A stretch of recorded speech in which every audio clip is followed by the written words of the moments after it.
You alluded to the running game. This is really interesting. So we've seen Elijah Moore used in a bunch of different ways, and this is from Next Gen Stats. So Elijah Moore is number one. Cush is cushion, so that's 8 yards of cushion they're giving him off the line of scrimmage, and he is getting 5.9 yards of separation. So the reason the Browns are getting the ball to him quickly is because of the ability they have to get him the ball to make plays. Kevin Stefanski talked about Elijah Moore. Yeah, I would say it's game 3, so there's certain things that you want to grow. There's certain things that you're trying to set up for later. You're trying to make yourself hard to defend, but ultimately we think very highly of number 8. And like I've told you guys before, I think he's good outside, inside, backfield, really anywhere you put him. So just a player that when you're going into this week, that Baltimore has somebody wearing number 8 jersey and following him all around the formation. And they'll have certain calls when he's here and when he's there. So just always kind of trying to grow those packages, but also recognizing that things evolve over the course of a season. And Jeff, he had the ball. He had the fumble where it was ripped out of his hands. That can't happen, obviously, but he's a guy that if he breaks one of those tackles early, now a 4-yard gain is a 24-yard gain or even a touchdown.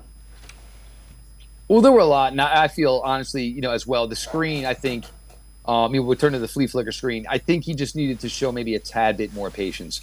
I think he was just, trying to put his nose down, make sure he got a first down, kept the chains moving. But if he had just dialed it back a tiny bit, he would allow these guys to set it up, and he would have had one jump cut to the sideline. And look, there's not many guys in the NFL that are going to run down Elijah Moore with his 4.35 speed.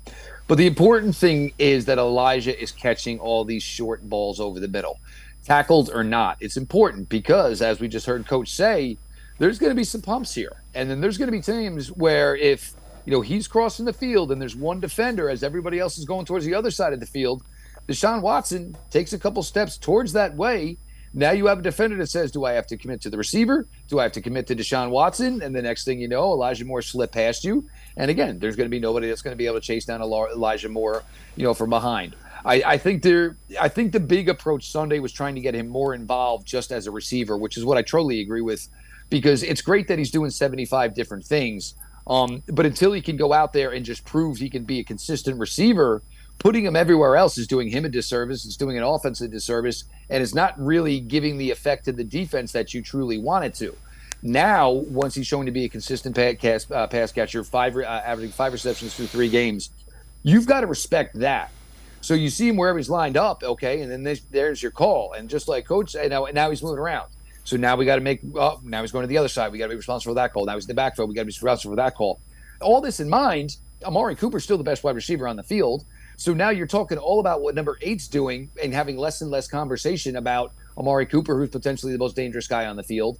You still have, obviously, the tight ends, which we haven't seen enough from yet. It's really, really working right now, very well right now for Coach Stefanski. And I think that now that he and Deshaun, after having this game together, and the whole chest bump moment where I think it was Deshaun, that's it. Like I see it, I know it, I get it. Like I totally feel this now. I just think this offense is going to play at a much better pace here on out.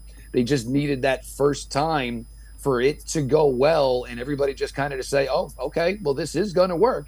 And I think it's just going to get easier from here on out. Yeah, and again, Moore's the type of guy, there might be 3 receptions that end up 5 yards, 6 yards, 7 yards. It's the 4th one that you're waiting for because it puts pressure on the defense to tackle a fast guy in the open field.